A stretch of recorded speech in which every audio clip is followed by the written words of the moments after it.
तो गाइस, अगर आपकी भी गाड़ी सिटी में ज़्यादा ड्राइव होती है या फिर आप एक डीजल कार ओनर हो एंड आप डेफ या रीजन रिलेटेड इश्यूज को आए दिन फेस कर रहे हो और इन इश्यूज को फेस कर करके परेशान हो चुके हो, तो आज का ये वीडियो खास आपके लिए है। आप मेरे इस वीडियो को एंड तक ध्यान से देख लेना, क्योंकि मैं इस वीडियो में डेफ एंड रीजन रिलेटेड बहुत ही काम की चीज़ें बताने वाला हूँ। और अगर आप इन बातों को फॉलो कर लोगे तो मैं आपको गारंटी दे कह सकता हूँ कि आप भूल जाओगे कि डीजल कार्स में कोई DEF and regen related issues होते भी हैं।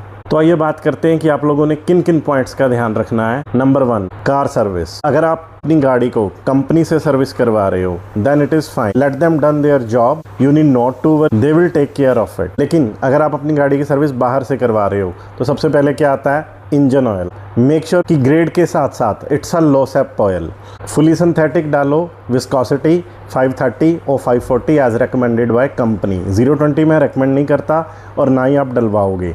अब कुछ लोग बोलते हैं जी मिनरल ऑयल डाल लो, मैं कहता हूँ बिल्कुल भी नहीं। मिनरल ऑयल आप लोगों ने भूल के भी नहीं डालना। Mineral oil means a lot of carbon, क्योंकि मिनरल ऑयल कहाँ से बनता है, क्रूड से। अब क्रूड क्या है, कार्बन का घर है। तो अल्टीमेटली आप अपनी गाड़ी में क्या डाल रहे हो, कार्बन डाल रहे हो। इसलिए मिनरल ऑयल नहीं डालना, आपने फुली सिंथेटिक डालना है। फुली सिंथेटिक में आप लो SAP, ACEA, C1, C2, C3 में से कोई भी डाल सकते हैं। अगर C3 है तो बेटर है। अगर आपके पास लेटेस्ट BS6 गाड़ी है तो मैं आपको रिकमेंड करूंगा कि आप C3 के साथ जाएं।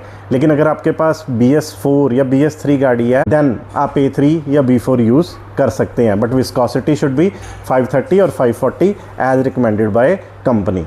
अगर आपके पास किसी भी जर्मन ब्रांड की गाड़ी है like BMW, Mercedes, Audi, Volkswagen, Skoda, then मैं आपको रिकमेंड करूंगा कि डेफिनेटली आप C3 ही डालें। Now second point is diesel अच्छा डलवाओ, और अच्छे डीजल के साथ साथ डीजल में डीजल एडिटिव्स का यूज़ करो। अगर आप अच्छे डीजल में डीजल एडिटिव्स को यूज़ करोगे तो उससे क्या होगा, कंबशन एफिशिएंसी जो है वो इम्प्रूव होगी और अनबर्न फ्यूल जो है वो कम निकलेगा। एंड जितना अनबर्न फ्यूल कम निकलेगा उतना जो सूट है वो कम डिपॉजिट होगा। अगर आप डीजल में C10 वैल्यू बढ़ा दो, जैसे पेट्रोल में ऑक्टेन होते हैं ना, वैसे डीजल में C10 वैल्यू होती है। तो अगर आप डीजल में C10 वैल्यू बढ़ा दो तो उससे अनबर्न्ड फ्यूल नहीं निकलेगा। इट मीन्स टू से कि जितना 1000 किलोमीटर गाड़ी चलने के बाद जो सूट डिपॉजिट होना था, अब वो एटलीस्ट 2500 to 3000 किलोमीटर चलने पे डिपॉजिट होगा। अब अगर आपने ये कर लिया, अच्छे डीजल के साथ साथ डीजल एडिटिव्स भी डाल लिए, तो आपने अपनी गाड़ी के इंजन की आधी लाइफ तो वैसे ही बढ़ा दी। Third and other important point है जी रेव क्लीनिंग। अब रेव क्लीनिंग क्या है, अगर आप ऑटोमेटिक ले रहे हो तो उसमें 2 मोड आते हैं, S mode and D mode. S mode में क्या होता है, एयर रेशो जो है वो छोटी हो जाती है एंड RPM जो है वो बढ़ जाता है। तो अगर आप ड्राइव मोड में 80 की स्पीड से चल रहे हैं तो आपकी गाड़ी जो है वो लगभग 1800 RPM के अराउंड जो क्रूज करेगी। लेकिन वहीं अगर आप स्पोर्ट्स मोड में गाड़ी को डाल दोगे तो वही सेम 80 की स्पीड पे जो आपकी गाड़ी है वो अराउंड 2500 to 3000 RPM के अराउंड क्रूज करने लगेगी। अब भूल जाओ कि आपका एक्स्ट्रा फ्यूल बर्न हो रहा है।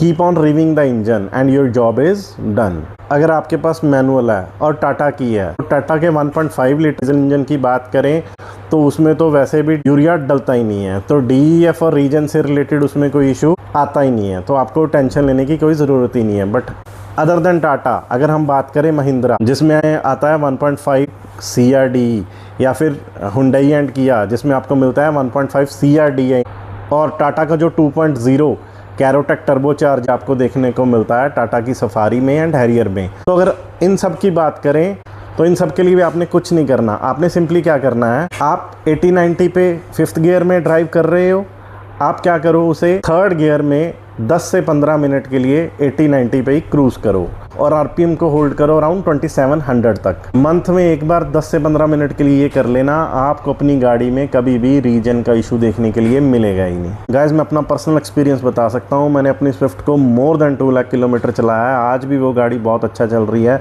मेरे फ्रेंड वो गाड़ी यूज़ कर रहा है, ना ही उस गाड़ी में ब्लैक स्मोक का कोई इशू है, ना उस गाड़ी में वाइट स्मोक का कोई इशू है, ना ही उस गाड़ी में किसी तरीके की इंजन की नॉकिंग है। Each and everything is perfectly fine.